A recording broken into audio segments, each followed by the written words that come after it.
atau masturbasi begitu.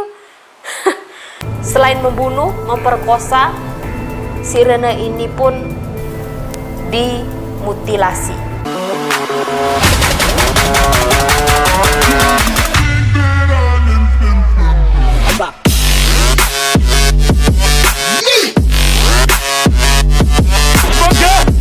Hai, selamat datang di Eliore Channel. Kali ini aku akan membahas tentang seorang kanibal dari Jepang, yaitu Issei Sagawa. Lahir pada tanggal 26 April 1949 di Kebe, Prefektur Hyogo, Jepang. Issei Sagawa waktu kecil lahir dalam keadaan prematur, menyebabkan beliaunya mengidap beberapa penyakit serius. Issei Sagawa kecil, katanya paman dan ayahnya itu sering mengajak Issei Sagawa bermain raksasa-raksasaan dan seperti berpura memakan si Issei Sagawa ini, ya sama seperti kita lah ya, pura-pura menjadi monster. Aku akan memakanmu, seperti itu. Jadi menurut saya mungkin itu terbawa sampai dia dewasa. Pendidikan kecil itu sebaiknya kita ajari dia sesuatu yang baik. Misalkan nih ya, kalau dia perempuan ya ajarkan aja main Barbie, main boneka atau apa. Jangan sampai di main bola lah atau memperbaiki genteng lah. Dan kalau mungkin laki-laki jangan jangan dibiarkan terlalu sering main boneka atau main Barbie, karena takutnya ya nanti itu akan membentuk si anak memiliki kepribadian yang berbeda dari raganya. Kuliah ke Jepang waktu itu bertemu dengan seorang gadis cantik berambut pirang. Kebetulan si Issei dengan gadis cantik ini tuh apartemen. Nah, di saat dia melakukan aksinya waktu itu ceweknya lagi telanjang. Jadi dia begitu sangat tertarik untuk memakan daging si cewek ini.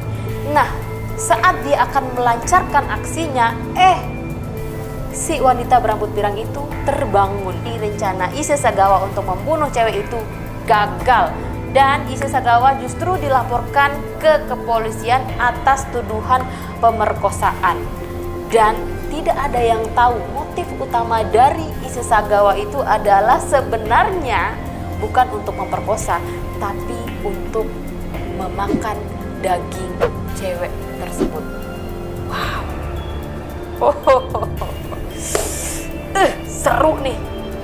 Nah, karena laporan atas tuduhan pemerkosaan, akhirnya Issei Sagawa pun penjara, teman-teman.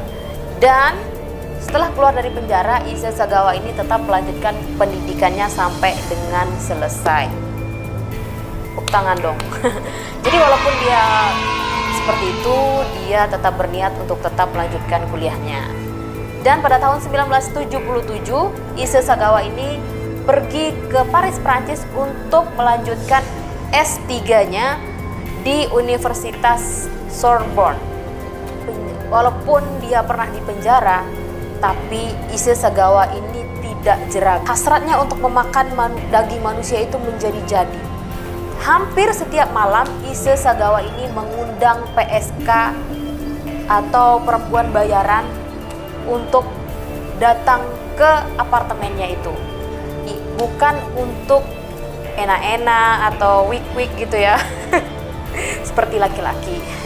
Tapi dia ingin membunuh si wanita-wanita PSK ini. Namun mungkin hasrat jiwa baiknya ada gitu ya. Setiap dia mau menembak si PSK-PSK ini, dia merasa tangannya membeku. Jadi gagal. Merasa gagal untuk membunuh para PSK ini dan lalu memakan dagingnya. Akhirnya dia menyerah. Namun hasrat untuk ingin mengkonsumsi daging manusia ini masih membara, membabi buta. Dia ketika melihat paha daging-daging manusia itu kayak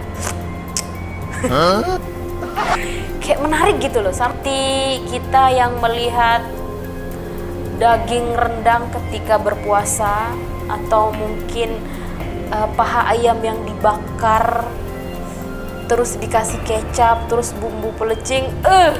Mungkin begitu juga ya dia melihatnya, atau mungkin bahkan lebih ya.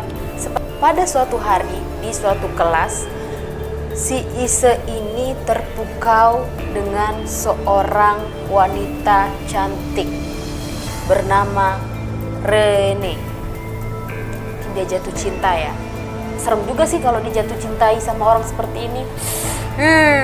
Ini adalah wanita yang sangat baik, sangat berbeda dari wanita biasanya. Dia humble, dia hangat, dan mau berteman dengan si Ise Sagawa.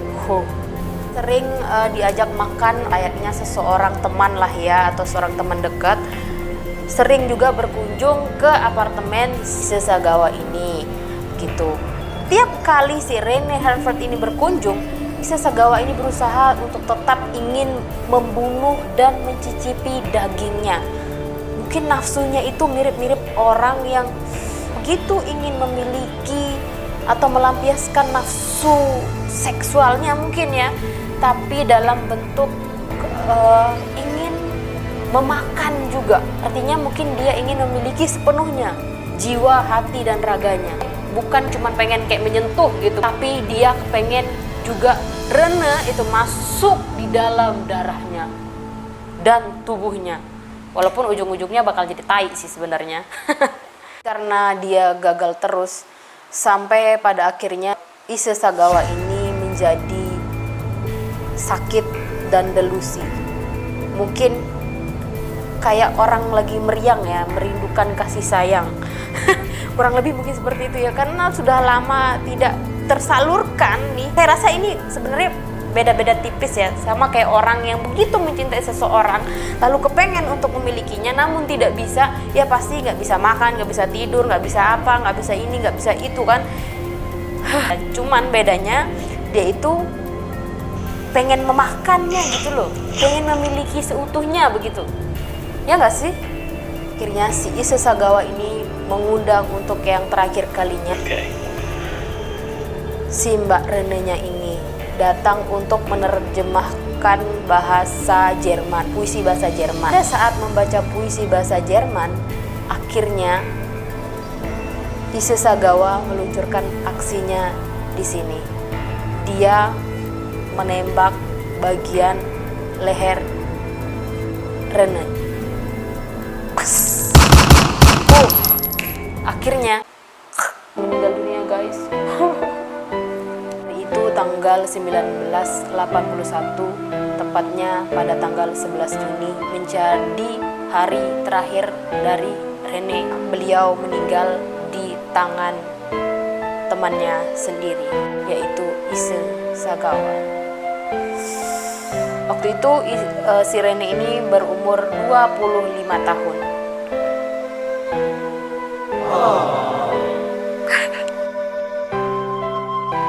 Wanita ini selain dibunuh juga disetubuhi atau diperkosa.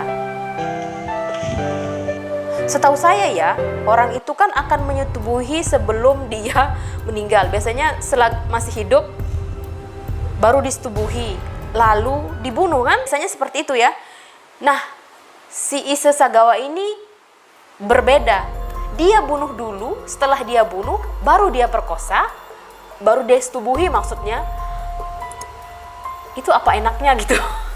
Itu kan sudah mati gitu, tidak bisa bergerak. Tau gitu kan ini aja sama pohon pisang aja lah gitu, atau masturbasi begitu.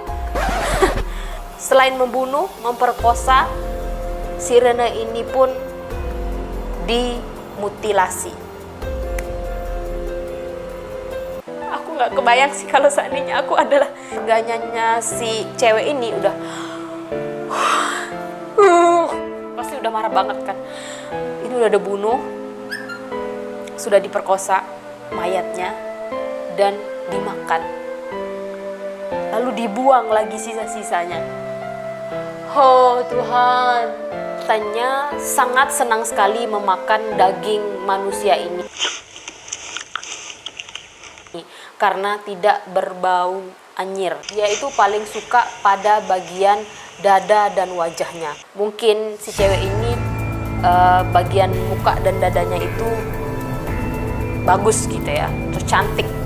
Pada saat tahap memasak dan memutilasinya itu didokumentasikan oleh si Ise Sagawa. Wow. Akhirnya Ise Sagawa ditangkap karena saat membuang sisa dari jasad wanita ini di danau, banyak orang yang menyaksikan dan semua saksi itu tertuju pada si Ise Sagawa. Yang saya jelaskan di awal tadi, karena keluarganya kaya, pun masa penjaranya beliau bisa keluar karena kabarnya bahwa keluarganya menyewa pengacara yang mahal. Kalau di Indonesia mungkin itu akan dipenjara seumur hidup atau mungkin hukuman mati ya. Polisian sana kalau nggak salah ya itu mengatakan bahwa si Ise Sagawa ini memiliki penyakit jiwa. Jadi dia akhirnya dideportasi ke Jepang. Saat pulang ke Jepang, Ise Sagawa ini langsung dirawat di rumah sakit Matsuzawa. Di rumah sakit Matsuzawa ini dia ditemani untuk dicek isi psikologisnya. Para peneliti dan psikolog yang ada di sana menyatakan bahwa sebenarnya Ise Sagawa ini waras. Cuman karena kelainan seksualitasnya lah yang membuat dia bertindak biadab tersebut. Jadi Ise sendiri keluar dari rumah sakit Matsuzawa tersebut itu pada tanggal 12 Agustus 1986. Dan sekeluarnya dari rumah sakit tersebut, kehidupan Ise Sagawa itu berbeda 180 derajat. Karena Ise Sagawa begitu banyak diundang di acara-acara TV, jadi dia udah kayak selebritis instan gitu loh teman-teman. Bahkan ada salah satu rumah produksi film dewasa mengajak si Ise Sagawa ini bermain di film dewasa. Selain itu, Ise ini juga menulis begitu banyak buku, dan salah satu bukunya itu menceritakan tentang gambaran atas apa yang ia lakukan. Dan Anda tahu, buku itu menjadi bestseller di Jepang. Wow. Ise Sagawa ini tinggal di salah satu apartemen karena dia mengidap penyakit perdarahan di otak dan dirawat oleh saudaranya di sana. Oke guys, jadi demikian cerita hari ini tentang Ise Sagawa, seorang kanibal yang menurut aku cukup sadis. Semoga video ini bisa bermanfaat atau cerita ini bisa bermanfaat untuk teman-teman semua. Terima kasih sudah menonton. Jangan lupa like, comment, share, and subscribe. Dan bye-bye.